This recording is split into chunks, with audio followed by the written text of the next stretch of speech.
Hola, saludos a todos. Comparto con ustedes esta presentación que se propone sintetizar las orientaciones que realizan los autores acerca de cómo se puede comenzar a implementar el marco de la enseñanza para comprensión. Dado que este marco surgió como una propuesta orientada a la acción y los propios autores acompañaron e investigaron la implementación en diferentes escuelas, hay bastante conocimiento sobre qué se puede hacer, cómo proceder, qué situaciones evitar, etc. En esta oportunidad me concentro en lo que corresponde al proceso de planificación. Como seguramente ya saben, el marco de la enseñanza para la comprensión es una elaboración teórica del Proyecto Cero de la Universidad de Harvard que propone centrar la enseñanza en el desarrollo de la comprensión. Consta de 4 componentes que son los tópicos generativos, las metas de comprensión, los desempeños de comprensión y la evaluación diagnóstica continuada. Estos componentes están estrechamente relacionados entre sí, ya que, como vemos, las metas de comprensión se establecen de acuerdo con el tópico generativo que se está trabajando y los desempeños de comprensión son aquellos que hacen posible alcanzar esas metas. La evaluación diagnóstica retroalimenta los desempeños, orientando al estudiante para que los mejore o busque caminos alternativos y construya comprensiones significativas. La cuestión es, por supuesto, por dónde empezar si queremos implementar el marco de la enseñanza para la comprensión. Bueno, en la bibliografía se plantea que no hay recetas, que podemos comenzar por cualquier componente. Tampoco hay razón para que todos los docentes comencemos por el mismo componente. Sin embargo, puede ser conveniente considerar los rasgos propios del nivel. Y en este sentido, el nivel superior y el nivel secundario también en menor medida se caracterizan por una estructura fuertemente disciplinar y centrada en el contenido. Esto coincide de alguna forma con lo que señala Perkins acerca de que históricamente se ha intentado mejorar la enseñanza focalizando en los métodos, pero quizás sea conveniente centrarnos en aquello que queremos que los estudiantes aprendan, lo que en el marco de la enseñanza para la comprensión corresponde a tópicos generativos y metas de comprensión. Por esta razón, entonces, vamos a focalizarnos en cómo planificar, comenzando por esos 2 componentes.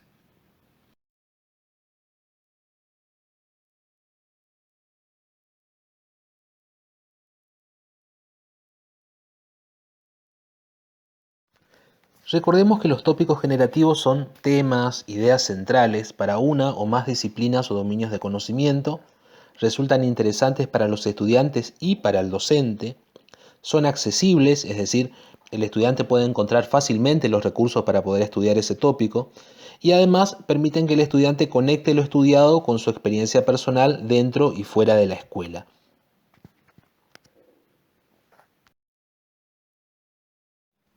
Para identificar un tópico, debemos comenzar por una mirada detenida sobre nuestros programas. Hay que ser sinceros, en general en nuestros programas hay contenidos que incluso para nosotros son irrelevantes, pero que de todos modos debemos enseñar porque están prescriptos. Para diseñar tópicos hay que jerarquizar contenidos y para ello una pregunta clave es: ¿qué de todo esto que está en mi programa generalmente evalúo y qué no? Esta es una pregunta simple, pero nos permite reconocer aquello que para nosotros es verdaderamente importante. Separar lo evaluado de lo que no es un primer paso para jerarquizar los contenidos. El segundo paso es mirar exclusivamente aquello que evalúo y preguntarnos ahí qué es prioritario. ¿Puedo jerarquizar estos temas que son relevantes? Hagan el ejercicio de escribir esos temas en una hoja y seguramente al hacerlo van a empezar a encontrarse con que se va rompiendo la linealidad de nuestro programa. Empieza a perder el sentido deductivo o inductivo con el que generalmente se planifican las disciplinas. Porque lo habitual es que los programas sigan un orden cronológico o avancen de lo general a lo específico o comiencen por lo más próximo y avancen hacia lo más abstracto. Cuando rompo esa linealidad, centrándome en su importancia más que en el lugar dentro de la estructura disciplinar, lo que obtengo es una serie de ideas, conceptos, temas que son importantes y con los que puedo pensar otras articulaciones, otras posibilidades. Pero antes de entusiasmarnos con esta novedad, debemos hacernos otra pregunta central que es: ¿con qué criterio respondí las preguntas anteriores? ¿Son contenidos importantes para mí o para la vida y la formación de mis estudiantes? Porque Si las respondí desde mis estudiantes o si lo que respondí es válido tanto para ellos como para mí, perfecto, seguimos avanzando. Pero si resulta que son importantes solo para mí, tal vez deba volver atrás y revisar las dos preguntas anteriores antes de seguir avanzando. La actividad anterior nos dejó una serie de temas que consideramos importantes para nosotros y para nuestros estudiantes. A partir de ahí, la tarea es hallar la idea, pregunta o concepto que se va a constituir en tópico para alguna unidad de nuestro programa. Un tópico puede ser transversal. Muchos tópicos valiosos son apenas una palabra o concepto, por ejemplo, justicia, revolución, conflicto, adaptación. Otros se expresan como temas, por ejemplo, consejos para una buena clase, el comportamiento del líder, amores de novela, la justificación en matemática, la vida saludable, etc. Otros tópicos se expresan como ideas, por ejemplo, la escuela reproduce las desigualdades sociales, la educación es política, la cooperativa es una forma de emprendedurismo, etc. Para encontrar tópicos interesantes puede ser útil recurrir a este esquema y pensar cuál o cuáles de mis contenidos me permite completar y desarrollar más fácilmente el siguiente cuadro. La idea es ubicar en el centro de este esquema aquel tópico, tema, concepto, idea que yo considero que pueda llegar a ser útil para articular a partir de él los distintos contenidos de mi programa. A partir de ese tópico me pregunto entonces, para pensar los desempeños, ¿qué tipo de actividades mentales y procedimentales realizan mis estudiantes sobre este tópico? Por ejemplo, les solicito que lean, que describan, que comparen, que ejemplifiquen, que respondan guías, etc. Para ampliar el tópico e ir incorporando otros contenidos, puede ser interesante preguntarnos con qué otros contenidos de mi área puedo vincular el tópico. Y a partir de ahí, revisar nuevamente la lista de actividades mentales y procedimentales para seguir ampliando los desempeños que voy a solicitar de mi estudiante. De manera opcional, puedo preguntarme también con qué otros contenidos de otras áreas puedo articular el tópico, y esto es especialmente interesante si yo tengo intenciones de diseñar proyectos interdisciplinarios con otros colegas. Para definir metas, voy a preguntarme también qué debería poder hacer el estudiante para demostrar que comprendió. Y ahí la palabra clave es hacer, porque no basta con que el estudiante pueda expresar de manera oral o por escrito que comprendió. Es importante que esa comprensión se refleje en alguna actividad concreta, específica, que revele esos desempeños de comprensión de los que hemos estado hablando antes. Finalmente, para pensar problemas y preguntas y también para circunscribir un poco el tópico, puedo llegar a preguntarme dónde encuentra el alumno ejemplos o aplicaciones concretas de este tópico. Si yo logro articular mis expectativas con las situaciones concretas y los ejemplos que encuentra el estudiante en su vida cotidiana o en su futuro profesional, puedo llegar a intentar articular ambas en una pregunta o en un enunciado que englobe todo lo anterior y que me va a servir como tema, problema, hipótesis a discutir que me permita articular toda la unidad. El ejercicio anterior se puede realizar perfectamente de manera individual. En el caso del proyecto cero, en cambio, es habitual que se realice entre colegas de áreas o dominios de conocimientos afines y se recurra a utilizar un torbellino de ideas. Este es un ejemplo de historia a partir del tópico Revolución Industrial. No importa tanto si la imagen se logra leer, lo que me interesa es destacar la forma. No sigue la lógica disciplinar de un programa, que generalmente es jerárquica, no es un mapa conceptual sino una red con varios nodos. Algunos de esos nodos permiten muchas conexiones, como los que señalé en rojo, y otros solo unas pocas conexiones, como los que indiqué con verde. Seguramente esta red incorpora contenidos que antes estaban dispersos en distintas unidades del programa y que ahora en cambio forman un todo. Acá hay otro ejemplo, en este caso de Argentina, del área de ciencias naturales. Se articulan dos tópicos, la nutrición y la energía, y a partir de ahí se trabajan otros conceptos que incluso se salen del ámbito de las ciencias naturales, pero que son cercanos a los estudiantes, como puede ser la relación de estos temas con la dieta y la moda, por ejemplo. Como cada docente conoce profundamente su área, es probable que pueda ampliar el cuadro anterior hasta límites insospechados. Por eso es importante contar con algunos criterios para decidir dónde recortar el cuadro. Un criterio es el tiempo disponible. ¿Cuánto tiempo del cursado le puedo destinar a desarrollar las actividades sobre ese tópico? Si el tópico aborda todos o casi todos los contenidos del programa, tengo todo el tiempo para hacerlo, pero si he definido 2 o 3 tópicos y por lo tanto 2 o 3 unidades, tengo que poder distribuir equitativamente ese tiempo.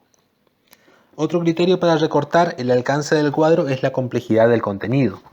No todos los contenidos tienen el mismo grado de complejidad y habrá quizás unidades muy interesantes pero también muy sencillas y otras que en cambio que involucren conceptos más complejos, más abstractos. Un tercer criterio es el tipo de desempeños que se espera del estudiante. Indudablemente no es lo mismo esperar que realice una argumentación que presentará en un evento escolar o diseñar un experimento y ponerlo a prueba que llevar a cabo un relevamiento de datos junto con su sistematización y sus conclusiones. Desempeños complejos requieren que el tópico aborde todo lo necesario para que esos desempeños se puedan concretar. Desempeños más simples pueden realizarse con más frecuencia y con diferentes tópicos. Por último, otro criterio es el nivel de comprensión que busco que logren mis estudiantes. El nivel más simple es el de contenido, y la comprensión se limita a la identificación de información, a la interpretación de gráficos sencillos, a la formulación de ejemplos. El nivel de resolución de problemas refiere a la realización de actividades problemáticas artificiales, como las que se presentan en los libros de texto y que son habituales en la disciplina y que, más que nada, consisten en la aplicación de procedimientos estandarizados.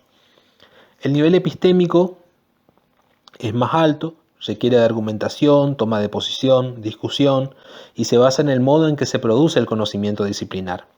Ahonda en lo metodológico y no solo en el contenido, sino también en cómo se construyó ese contenido. El nivel de investigación incorpora todos los métodos y procedimientos propios de esa práctica e incluye a los niveles anteriores. Es el más complejo y puede realizarse tanto disciplinar como interdisciplinariamente.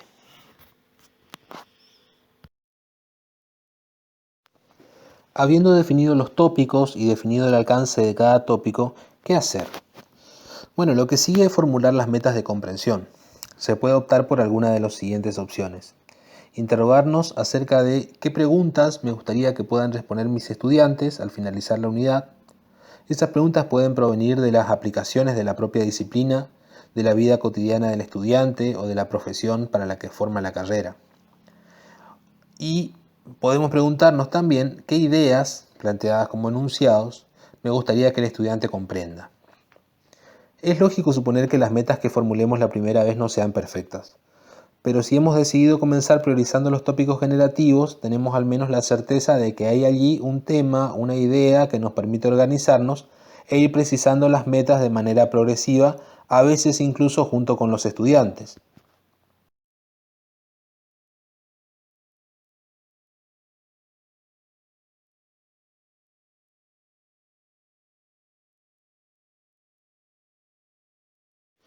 Para planificar comenzando por el diseño de metas de comprensión, podemos recurrir a 2 preguntas que nos sirven de punto de partida. Podemos usar una o ambas, y quizás lo conveniente sea ver si las respuestas que damos a ambas se relacionan entre sí. La primera estrategia consiste en realizar la siguiente actividad. Supongamos que debemos volcar en un póster las 10 ideas claves que los estudiantes deben aprender de nuestra materia. ¿Cuáles serían? ¿Se pueden jerarquizar? Estamos hablando de ideas que si faltaran nos llevarían a pensar que los estudiantes no han aprendido lo más importante. La segunda estrategia es revisar una unidad del programa o el programa completo y a partir de eso completar la frase. Si mi estudiante no comprende esto, no será capaz de entender que, puntos suspensivos, o no será capaz de responder ante, puntos suspensivos. Podemos incluso ser más extremos y preguntarnos qué es aquello que mi estudiante no sería capaz de entender o qué preguntas no sabría responder si no cursara la materia. Podemos imaginarnos un escenario en que nuestra materia sea eliminada del plan de estudios e hipotetizar acerca de cómo afectaría esa ausencia en la formación de nuestros estudiantes. Estas preguntas, si se responden a conciencia, Pueden orientarnos a reconocer los contenidos prioritarios, anticipar algunas preguntas posibles que luego iremos afinando, reconocer ejes transversales en el programa e incluso algunos desempeños de comprensión relacionados. En cualquier caso, responder a las preguntas anteriores nos permitirá tener claridad acerca de lo que se espera que el estudiante comprenda y del tipo de situaciones, preguntas o problemas que esperamos que pueda resolver. Lo que concluyamos ahí va a servirnos al menos como meta provisoria.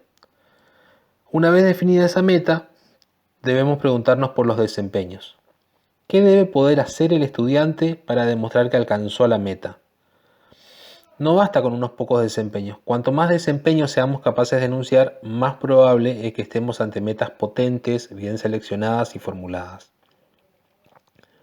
Por último, preguntarnos qué temas, conocimientos, ideas debe comprender para poder alcanzar esas metas. Es decir, qué es aquello que debe ser enseñado y aprendido para que se sientan en condiciones de realizar los desempeños definidos y para demostrar haber alcanzado esas metas. Es probable y hasta recomendable que al seleccionar estos temas nos focalicemos exclusivamente en aquellos que son centrales en relación con la meta, no importa en qué ubicación del programa estén habitualmente. Dejan de ser contenidos importantes para el programa y pasan a ser contenidos importantes para ayudar al alumno a alcanzar una meta, para lograr un desempeño, para responder una pregunta o para resolver un problema. El sentido que tienen los contenidos es la utilidad, no su valor disciplinar. A modo de comentario, para los que tengan conocimientos más avanzados en didáctica, seguramente notarán aquí el parecido entre este esquema y el diseño inverso y la comprensión por el diseño que proponen los autores Wiggins y McTighe.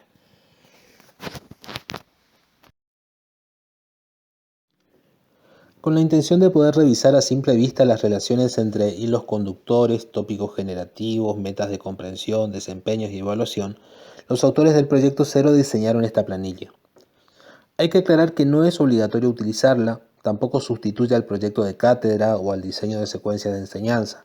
Su propósito es simplemente poder anticipar de qué manera las metas de una unidad se relacionan con los hilos conductores y qué desempeños del estudiante permiten alcanzar esas metas. Al mismo tiempo, busca hipotetizar sobre el tipo de ayuda que puede requerir cada desempeño.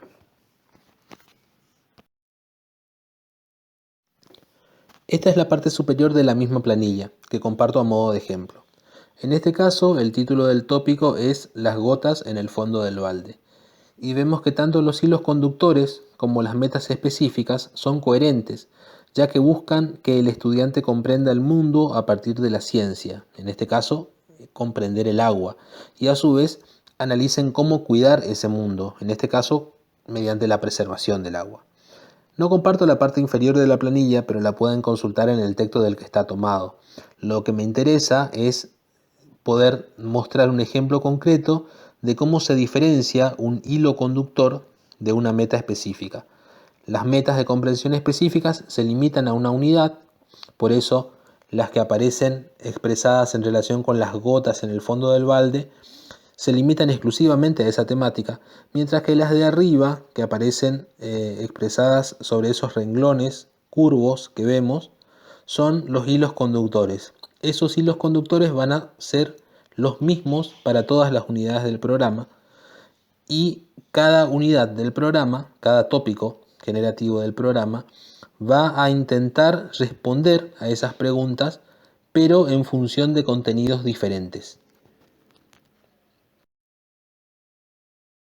Para terminar lo referido a metas de comprensión, quisiera comentar que los autores indican ser precavidos sobre todo en dos errores frecuentes al diseñarlas.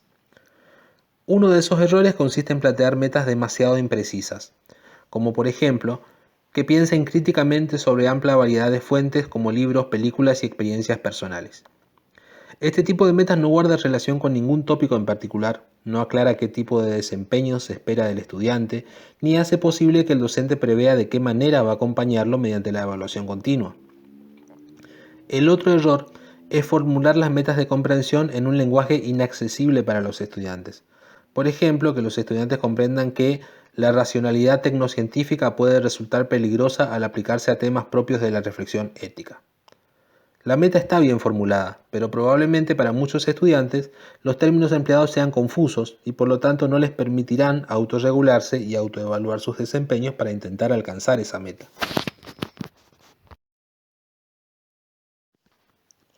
Para terminar la presentación, mencionemos algunos obstáculos que pueden presentarse en la implementación de la enseñanza para la comprensión. Uno de ellos es sentir que se demandará al estudiante más de lo que está en condiciones de dar. Pero en realidad lo que sucede es que los estudios sobre la opinión de los estudiantes son favorables. No hay que tener miedo, puede resultar más exigente al principio, pero si el estudiante recibe la retroalimentación adecuada, no va a sentir que se lo está sobreexigiendo. Otro obstáculo que causa resistencia en los docentes es suponer que estamos obligados a crear propuestas no convencionales. Para nada, la enseñanza para la comprensión no necesariamente tiene que convertirse en una investigación, un proyecto, una propuesta interdisciplinaria o nada parecido. Es perfectamente compatible con cualquier formato curricular. Otro obstáculo muy frecuente es confundir enseñanza para la comprensión con entrenamiento en habilidades.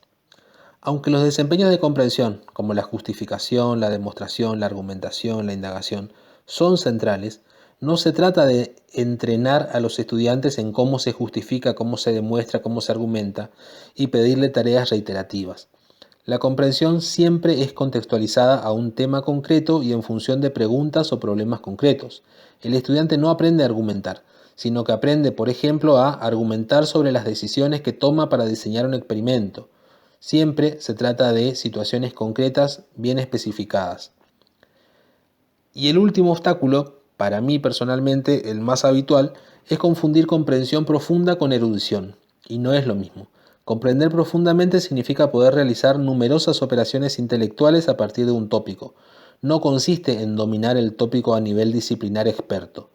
Por eso es importante tener claras las metas de comprensión a las cuales aspiramos en cada una de las unidades. Espero que, a pesar de resultar extensa, la presentación les deje al menos algunas herramientas para revisar las planificaciones y empezar a trabajar desde este marco. Dejo las referencias bibliográficas y si quieren tener un panorama más completo acerca de qué se puede encontrar en cada texto, los invito a revisar el link que aparece en la descripción de este video. Y en cuanto a los colegas que encuentren este trabajo en el canal de YouTube, espero que la presentación les resulte útil y si es así la compartan con otros que están interesados en la temática. Hasta la próxima.